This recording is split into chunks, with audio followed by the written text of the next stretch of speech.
What up, guys? Welcome to the Son of Wonder. Ahsoka episode 7 has dropped, so let's conversationalize.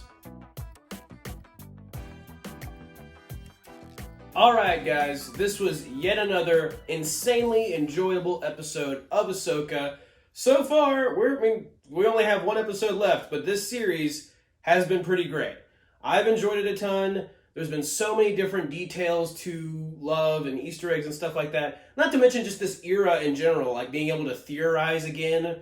I feel like I haven't felt this way about a Star Wars show in a long time. So it's felt great. It's been great. This whole season of getting to watch this show and, considering all the possibilities and whatnot. And like I said, theorizing. It's been awesome and I've been loving it.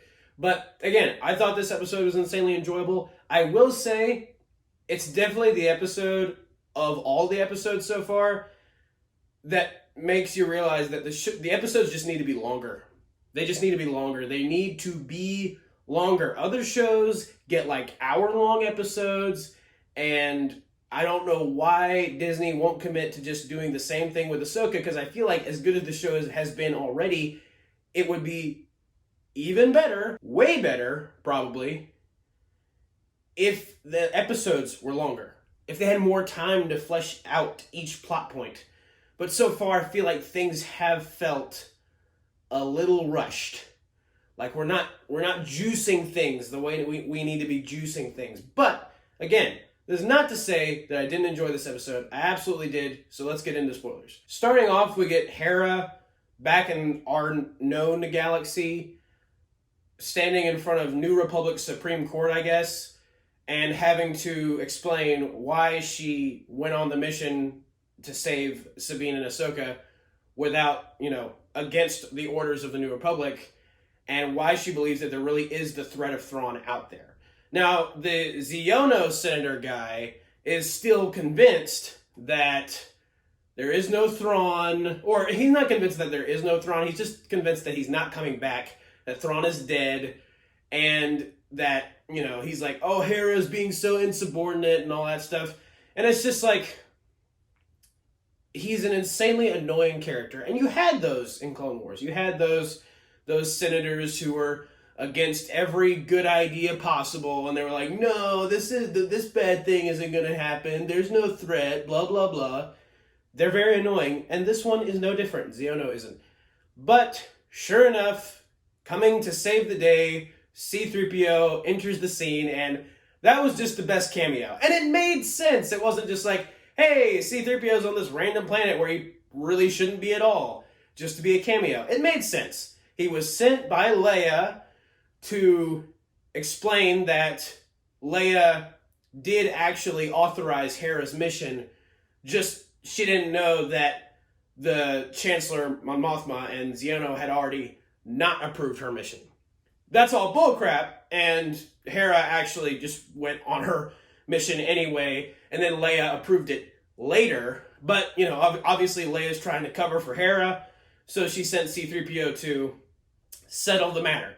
And he does. He shuts Xiono up, and Mon Mothma then asks Hera, like, okay, great, but how real exactly is the threat of Thrawn? Like, I'm able to tell that Leia didn't actually authorize your mission at first.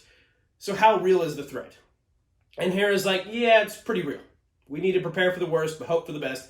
And that was a perfect line, and it was a perfect line coming from Hera because she's a rebel, and that's the rebel kind of line. It's like, you always want to prepare for the worst, but you hope for the best. And that even calls back to Rogue One, how Jyn Erso and Cassian Andor always talked about rebellions being built on hope. And so Hera kind of echoes that here. But then we move on to Ahsoka, and Ahsoka and Huyang are still in their ship inside the biggest Purrgil heading toward Peridia, hyperspacing toward Peridia, rather. And Ahsoka is training in her training room, and I really liked that in general, just the idea of her keeping up her strength and keeping up her skills. Not being so arrogant that feeling like she doesn't have to because she's already basically a Jedi Master at this point. Like, she's consistently training. She's consistently, she's trying to be prepared, trying to be ready, because she did get beat by Baylan last time she fought him, and somebody hasn't flat out beaten her in a duel in quite a while. Well, I guess Vader was the last person to beat her in a duel. But anyway, Ahsoka is training, and she has a recording playing, a holo recording, so you can see a hologram of, once again, Hayden Christensen Anakin in his Clone Wars outfit, like you saw in the flashback in Episode 5. So that, again, seeing Hayden again in any capacity is awesome, but this moment in particular was just such a sweet moment. This is actually kind of what I wanted from the whole World Between Worlds stuff, but we ended up getting more of a lightsaber duel than an actual, like, fleshed out conversation. But just this holo recording scene alone is awesome because it shows Ahsoka's new point of view, her new perspective on Anakin, and she's kind of once again rekindled her love for her master, realizing that he was a great master and he was her friend above all else. And Anakin is like, this is supposed to be a training thing, that recording that he made for her during the Clone Wars, so he's talking to her about, you're going to be fighting guys like General Grievous, Asajj Ventress, Count Dooku maybe. What I loved about that is Hayden Christensen Anakin has never acknowledged Ventress before. So just that in general, hearing Hayden Christensen say Asajj Ventress in the Star Wars world was absolutely awesome. And General Grievous, he shouted out my boy, General Grievous. General Grievous is my second favorite Star Wars character after Darth Maul. I love General Grievous. 4 lightsabers, awesome. But anyway, Anakin then, continues to talk to Ahsoka, and he's like, I'm not always going to be there for you, so you need to learn how to defend yourself on your own. So practice these training sessions as many times as possible. Practice these forms as many times as possible. And then he pauses for a second and he says, or at least practice them more than I do. And that was such an Anakin thing to say, and Hayden Christensen delivered the line so well. He delivered it very similar to how Matt Lanter, the guy who voiced Anakin in the Clone Wars and a bunch of other stuff, how he would have delivered that line. So again, it feels full circle. The recording stops. Well, no. Ahsoka bows, and like the hologram of Anakin bows it too. And then the recording stops, and Huyang comes in, and Ahsoka's like, Anakin made 20 or more of these recordings. This was his last one. He was a good master. She just has this breath of relief almost and just says he was a good master. And even in this episode as a whole, you see more emotion from Rosario Dawson's performance as Ahsoka. And I feel like you really have seen Ahsoka transform based on the events of Episode 5, that whole trial that Anakin put her through, the one final lesson. And I feel like, in a way, even though it was a hologram of Anakin, it was a recording of Anakin, that was still kind of Anakin talking to Ahsoka, even in the future. Like, maybe Anakin had an intuition when he recorded that way back in the Clone Wars, like, maybe Ahsoka's going to need this for some future events. And even if he didn't know all the details. And just, again, for him to keep training her in spirit, and then her just to say he was a good master, her accept that. Her fully embrace the good parts of the legacy. And not just say, oh, well, the legacy is just one of death and destruction. That's like the fulfillment of her arc almost. And I absolutely loved it. It was very emotional. Kudos to Dave Filoni. Great job. In fact, that might possibly be, this is big, but that might be my favorite scene of the whole show thus far. But, we'll see. The finale could blow that scene out of the water, but we'll see. Anyway, the Purrgil jump out of hyperspace. They run into some space mines that Thrawn has set up in preparation for the Purrgil. And Ahsoka, in her ship, is able to fly out of the Purrgil's mouth, fly through the mines, and they hide. Some fighters come and attack them, and they hide in the space ring of Peridia, the planet Peridia, that's made of the debris of all the skeletons, formerly the bodies of the Purrgil, the dead skeletons of the Purrgil. And so they hide there for now. Meanwhile, on the planet, Ezra and Sabine are sitting down, having a chat, riding in these pod thingies that the turtle rock whatever creatures own, as they're, I guess you could say, migrating, moving to another spot because they're nomads. And in this moment, you realize Ezra has missed out on pretty much everything he possibly could have missed out on. Sabine was recapping him on, so the Battle of Endor ended the Empire. The Emperor was dead, supposedly. Sequel trilogy garbage. And Zeb was training recruits, and Hera owns a fleet. And Ezra is just kind of having to take all this in. He's like, okay, yeah, I've definitely missed a lot. But Ezra is still anxious to get home, and of course Sabine has not told him yet that, oh, by the way, just quick little piece of information here. I sort of helped Thrawn kind of escape, and now he's about to escape on the only ship that can get us home. And it's kind of my fault, but, I'm not going to mention it. I don't really know what Sabine is thinking. And she's like resting, she's all chillaxed, she's like, oh no worries, I'm just with my friend, I'm with my friend Ezra, we're having a great time. And it's like, you're about to be stranded in another galaxy for like who knows how long. You shouldn't be relaxed about this at all. But she is.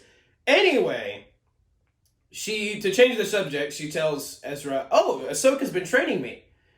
And Ezra at first is like, wait, what? And it's hilarious because Ezra had a similar reaction to when Sabine was first training with the Darksaber in Star Wars Rebels, where he was like, is she going to be able to do that? She's not really a Force wielder. She's not a Jedi. So he has a similar reaction here.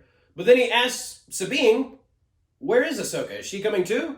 And Sabine's like, oh, well, it's complicated. And at this point, Sabine thinks Ahsoka is dead.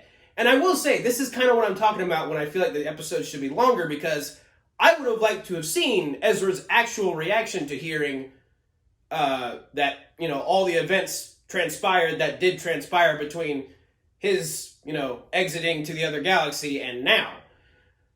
Except, we end up just seeing Ezra talk about or have a conversation with Sabine about a conversation they had already that we didn't see. So it's just less gratifying than hearing the actual conversation play out. And I wish these episodes were longer, so maybe we could have heard that. And there are certain things like that where I feel like they're not being the most efficient with their time that they could be. Like, they're not using their time as wisely as they could be using their time, and it would really help. You would solve the problem if you just increased the length of things. But anyway, moving on. Back at Thrawn's headquarters, he gets the information that he wanted to know about Ahsoka that he said he wanted to know in the last episode. And Lars Mikkelsen acts this perfectly, because he maintains like pretty much the same facial expression, but it's just his stillness in this moment that kind of gives you all the information you need about his reaction. He reads that Anakin Skywalker is Ahsoka's master. He didn't know that. But once he reads it, he just has this pause. Like, you can tell the exact moment where he sees it, too. He just looks at it and just pauses, very still. And just is like, Morgan, Anakin Skywalker's the master of Ahsoka Tano? And then he asks Captain Enoch, you sure there was only one ship that came out of hyperspace? I love it. I love his reaction. And it might not seem all that special to you guys, but to me, it was just so subtle, but it accomplished everything it needed to. Because if you guys don't know, there is a canon book. It's part of the Thrawn trilogy. I forget what exactly is the name of the actual trilogy of books, but they're all canon, and they're about Thrawn in the canon Star Wars, not Legend Star Wars. And it's called Thrawn Alliances. The specific book is called Thrawn Alliances. And in the book, Thrawn teams up with Darth Vader. And I guess spoilers for the book if you haven't read it, but Thrawn already kind of figured out that Anakin Skywalker is Darth Vader because Thrawn had teamed up with Anakin Skywalker during the Clone Wars, and then he has to team up with Vader during the Imperial era. So him seeing this now, realizing that Ahsoka is that same guy, Anakin's apprentice, he's like, oh mess, that's not good. I have a very worthy opponent, because now he knows that everything, all the dangerous aspects about Anakin / Vader, which there were insanely many, even Ahsoka admitted that in the flashback episode, have now been passed on to Ahsoka, despite, Minus all the dark side stuff that Anakin acquired later. But yeah, now Thrawn, you could tell, is very much on his toes. And so he does his typical Thrawn thing, and he just plays with everybody. He plays with them. He does his typical Thrawn strategist thing. And he says, call off the fighters. Let Ahsoka just do her thing for now. Because she's going to be very unpredictable, like her master was. So long as we just let her do her thing, we can be ready for any possibility. And he says that, I assume, because he has the Night Sisters. And he uses the Great Mothers, the Night Sister Great Mothers, to find Ahsoka in the debris ring. He has the hyperspace ring fire on that exact spot. And you can tell that he's not really ever trying to kill Ahsoka. And he did this a lot in Rebels. He's basically just, again, he's playing the game. He's playing the art of war, the game of war. He's just, he's pushing her here and there to just kind of do whatever the next thing she'll do is. And he's kind of just seeing where it leads, because he knows he's not actually going to be able to kill her. She's too elusive. She's too powerful. But he's just manipulating her to do what he needs her to do in order to accomplish his goals. And so he resends the fighters to attack Ahsoka. So Ahsoka in her ship with Huyang is flying away from the fighters. Baylan and Shin are about to attack Ezra and Sabine in the villager pod things. And then Baylan tells Shin, you go kill Ezra and Sabine, join Thrawn in his new empire. And Shin's like, wait, you're not coming? And Baylan's like, your ambition is leading you down a certain path that is different from mine. Baylan Skoll is probably the most cryptic Star Wars character to ever have existed. I have no idea what is going through that guy's head at any point. Ray Stevenson plays him so perfectly. I think the best thing he does for the character is the mysteriousness of him. You have no idea what the dude actually wants specifically. Yes, I get it. You want to end the cycle of rising good, rising bad, falling bad, rising good, all that stuff.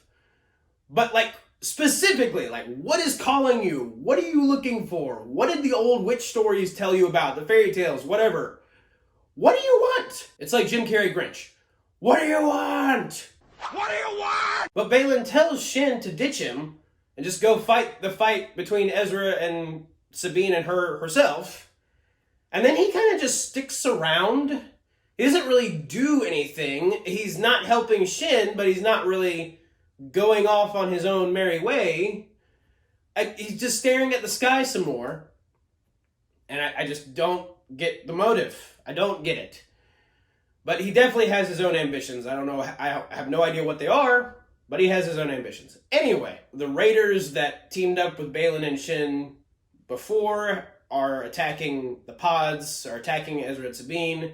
Ezra gets the villagers to circle up and stop moving. And then Ezra's like, I'll deal with this. He tells the villagers that. And I was really hoping he would pull out Kanan Jarrus' lightsaber. I couldn't really give you a proper explanation of how he could acquire it at this point. Could have acquired it. But I was really hoping he would. He doesn't. But it's almost like what he does is actually almost better, actually. Sabine, some stormtroopers come. So Thrawn sends in his squad. So the red banded stormtroopers come in the gunships. And Shin Hati leads them. And Sabine offers Ezra the lightsaber, his lightsaber that she's been using. She's like, okay, here you go. Do your lightsaber thing. And he's like, no, you keep it. And she's like, very funny. Do your lightsaber thing. And he's like, no, you've been training. I have the Force. The Force is all I need. The Force is my ally. For my ally is the Force. And a powerful ally it is. And there's no joke. There's no cutoff. There's no subversion of expectations. He just starts kicking butt with the Force. He gets attacked by one of the raider guys, grabs a staff, swings it around, Force pushes him, and he legitimately kicks butt without a lightsaber just using his own skills and with the Force, and as a good fighter. I cannot begin to describe how amazing seeing that truly was. Because Ezra has been here for like 13 years, 14 years. I'm not exactly sure how long. He's been there for a very long amount of time. And shockingly, against all odds, against the proven track record of Star Wars for the past 5 years, he is not disillusioned. He has not cut himself off from the Force. He has not stranded himself on an island, gotten drunk on Star Cow green milk, and stayed there so he could die. He has not gotten killed by his son in the worst way possible. He has not lost hope. He has not become depressed. He is exactly what a Jedi should be if they've been hanging out in one place for a while. He's still Ezra. He's still optimistic. And here's the part that really impresses me, but also frustrates me. Of all the Jedi that have been in hiding for a long time, you tell me that the only one they actually get it right with is Ezra? Not Obi-Wan. Not Luke Skywalker. If you don't want to go Jedi, Han Solo. Not Han Solo. No. Ezra. The guy from the animated show. That is a relatively recent addition to Star Wars, when you consider all the other characters. Ezra. Who has never been in live action before. This is his first live action appearance with this specific actor playing him. I will not even begin to pronounce the actor's name, but he has done a great job of bringing Ezra to life in live action. I love this whole idea of 30-year-old Ezra, and even if I hadn't seen Rebels previously and had no connection to Ezra, I feel like I would still connect with this what would be new character in this show, because I feel like the actor just brings a very specific charisma to the character. He's very charismatic as Ezra Bridger, and it's fun to watch him interact with other characters, fight, and I feel like he's honestly got the most charisma of any good guy's characters so far in this show. And I really appreciate that, because Ezra also has some charisma in the Rebels show. And this feels like a 30-year-old Ezra, a grown-up Ezra, a much more mature Ezra Bridger. That's what this feels like. That's what it's supposed to feel like. Great job, Dave Filoni. But again, it is so insanely frustrating when in live action, you haven't even seen this character at all. And yet, he's done perfectly. He's still optimistic. He's still hopeful. He's still helping out random people that he sees he wants to help. The villagers in this case. He's still confident. He's gotten even more powerful with the Force. He is a fully complete Jedi. He has transcended his Padawan level. So how come you can't do that with the well-known characters? How come Obi-Wan and Luke revert? They're already Jedi Masters, and yet when you do stuff with them after 100 years, they revert. They cut off themselves from the Force. They're not even really Jedi anymore. I don't get that. All I get is I love the way they did Ezra in this series. And he fights the troopers. Sabine fights Shin for the third time. And then Ahsoka comes in. She drops down from her ship, battles Baylan for a second. Baylan says, I can't allow you to interfere, so we do get a rematch between her and Baylan. It's kind of a short rematch because Huyang comes back around with the ship, fires on Baylan, and that allows Ahsoka to take Baylan's howler creature and ride away from Baylan to the actual battle.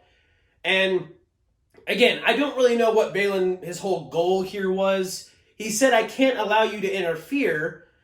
I don't know if he wants Thrawn to win or if he doesn't want Thrawn to win. I don't know. I don't understand. Again, he just kind of has this moment where he stares off into the distance after Ahsoka leaves. He stares at the sky, he stares at the mist, and then he just walks away. I don't know. I don't know. We will see. We will see. But Ahsoka gets to the village, kicks Shin Hades' butt, asks her to surrender. Shin doesn't, and she leaves, and the stormtroopers retreat. Thrawn calls them back. And then we get the reunion, because, Ahsoka hasn't seen Sabine since Ahsoka realized Sabine kind of betrayed them. And Ahsoka doesn't really acknowledge that. She just is she's just like, Sabine says, I thought you were dead. And Ahsoka's like, and missed this reunion? And then she hugs Ezra. And honestly, that's the most emotion we've seen from Ahsoka to this point. She just kind of laughs. She's like, you can tell she's genuinely glad to see Ezra, and Ezra's genuinely glad to see her. And then Ezra's like, now I feel like I really am going home. And it's just kind of funny how the Sabine thing, Ahsoka just kind of ignores it. But I do love the fact that Ahsoka and Ezra's reunion feels genuine. Because the last time they saw each other was in the World Between Worlds. And Ezra said, when you get back, come and find me. And Ahsoka was like, okay, cool. I will, I promise. That's what she said. And then she goes back to her timeline, I guess, and then Ezra goes back to his. But, so this is the first time we've seen them together since that point in the timeline. And that is really awesome. And it feels great. It feels great to have the gang back together, and for the most part. And again, I feel like that is the payoff of what was set up many years ago at this point. I think 2018 when Rebels ended. Ezra and Ahsoka's reunion. And again, it was just, I think the emotion was shown in a great way by the actor and actress, in this case, that performed the characters. But Ezra's like, wait, you thought Ahsoka was dead? What?